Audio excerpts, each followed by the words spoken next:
शिवसेना के कुछ बागी विधायकों ने गुवाहाटी का होटल छोड़ा। भाजपा ने कल ही गवर्नर से की थी फ्लोर टेस्ट की मांग। भाजपा नेता देवेंद्र फडणवीस ने की राज्यपाल भगत सिंह कोश्यारी से मुलाकात। राज्यपाल से उद्धव ठाकरे सरकार को बहुमत साबित करने के लिए कहने का किया अनुरोध। शिवसेना बागी विधायक एकनाथ शिंदे ने मंगलवार को कहा था कि वे जल्द ही मुंबई में होंगे। इससे पहले आज सुबह वह गुवाहाटी के मंदिर में दिख गए। उन्होंने कुछ बागी विधायकों के साथ गुवाहाटी में कामाख्या मंदिर में दर्शन किए, जो एक सप्ताह से अधिक समय से इसी शहर के एक 5 स्टार होटल में ठहरे हुए हैं।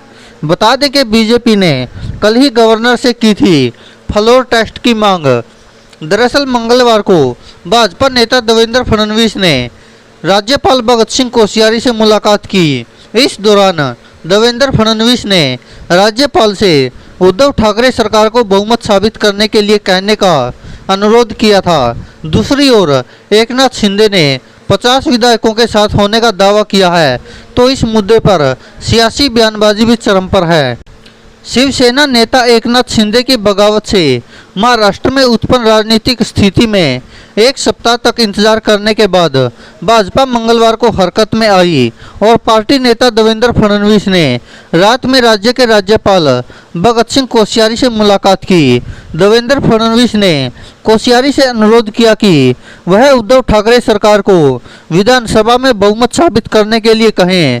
साथ ही दावा किया कि शिवसेना राकपा कांग्रेस गठबंधन सरकार अल्पमत में लग रही है, क्योंकि शिंदे गुट के 39 शिवसेना विधायकों ने कहा कि वे सरकार का समर्थन नहीं करते हैं। महाराष्ट्र के पूर्व मुख्यमंत्री और भाजपा नेता देवेंद्र फडणवीस ने कहा कि हमने राज्यपाल को एक पत्र सौंपा है, जिसमें उनसे सरकार से सदन में बहुमत साबित करने के लिए कहने का अनुरोध किया गया है। राजभवन में देवेंद्र फडणवीस के साथ महाराष्ट्र प्रदेश भाजपा अध्यक्ष चंद्रकांत पाटिल और पार्टी नेता सुधीर मुंगटीवार, प्रवीण दरेकर, हरीश महाजन और आशीष शेलार भी थे। सूत्रों के मुताबिक देवेंद्र फडणवीस ने राजभवन पहुंचने से पहले 8 निर्दलीय विधायकों से गुवाहाटी से ईमेल भेजकर यह दावा करते हुए सदन में जल्द से जल्द बहुमत साबित किए जाने की मांग की। ठाकरे सरकार बहुमत खो चुकी है। ये निर्दलीय विधायक पहले शिवसेना से जुड़े थे। शिंदे के नेतृत्व वाले बागी विधायक भी गुवाहाटी के होटल में रुके हुए हैं। राज्यपाल को सौंपे गए पत्र में उल्लेख किया गया है कि शिवसेना और भाजपा ने गठबंधन में 2019 का विधानसभा चुनाव लड़ा था, लेकिन चुनाव परिणामों के बाद शिवसेना ने कांग्रेस और राकपा के साथ मिलकर सरकार बनाई। पत्र में आरोप लगाया है कि शिवसेना के बागी विधायकों को धमकी दी जा रही है। इसमें शिवसेना सांसद संजय राउत और अन्य के बयानों का जिक्र किया गया है। इसमें धमकियों का सबूत संलग्न करने का उल्लेख किया गया है।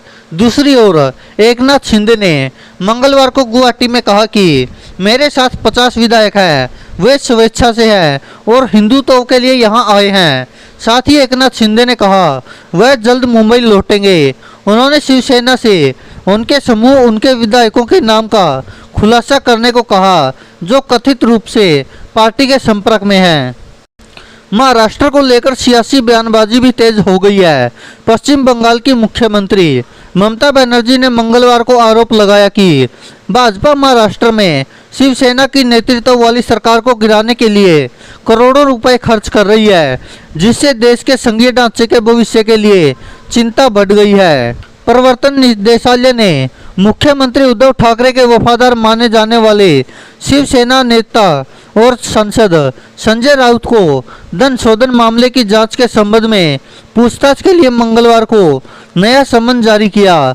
यह मामला मुंबई की एक चोल के पुनर्विकास में अनियमितता और राउत की पत्नी तथा उनके मित्रों से जुड़े अन्य वित्तीय लेन-देन से संबंधित है।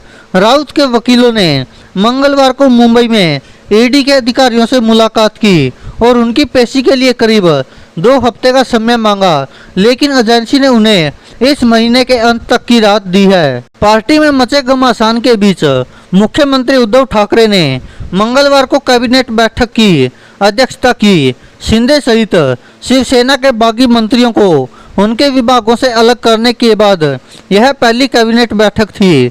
गृह मंत्री और राकपा नेता दिलीप वलसे पाटिल ने कहा कि किसी राजनीतिक मुद्दे पर चर्चा नहीं हुई।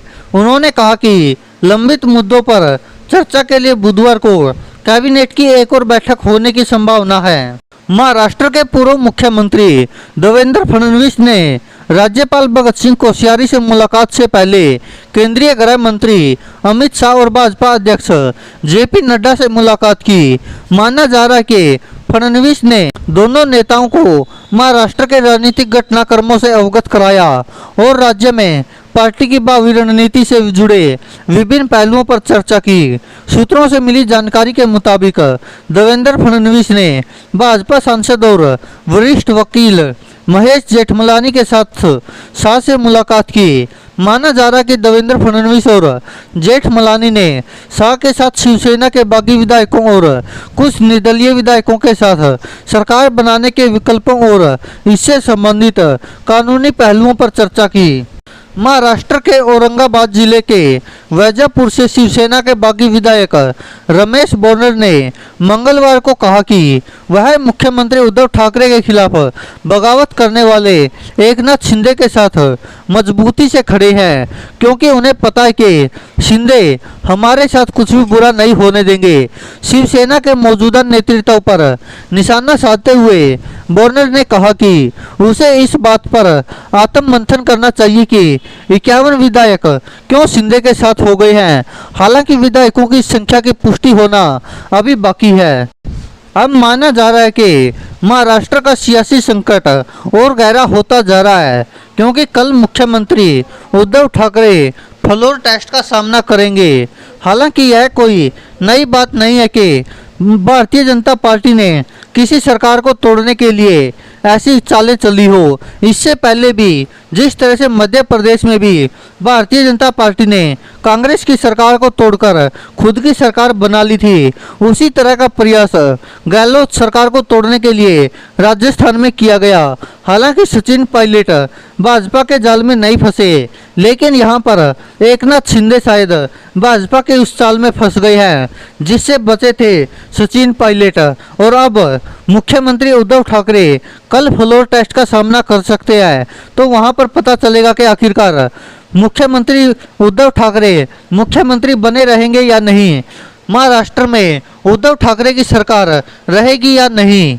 अब ये तो आने वाला समय ही बताएगा, लेकिन इसमें कोई शक नहीं है कि जहां पर भारतीय जनता पार्टी पूर्ण बहुमत की सरकार नहीं बना पाती, वहां पर वह विधायकों को तोड़ने की पूरी कोशिश करती है, चाहे सरकार को बने हुए 2-3 साल भी क्यों ना हो गए हो। इसी तरह की चाल अब महाराष्ट्र में दिखाई दे रही है।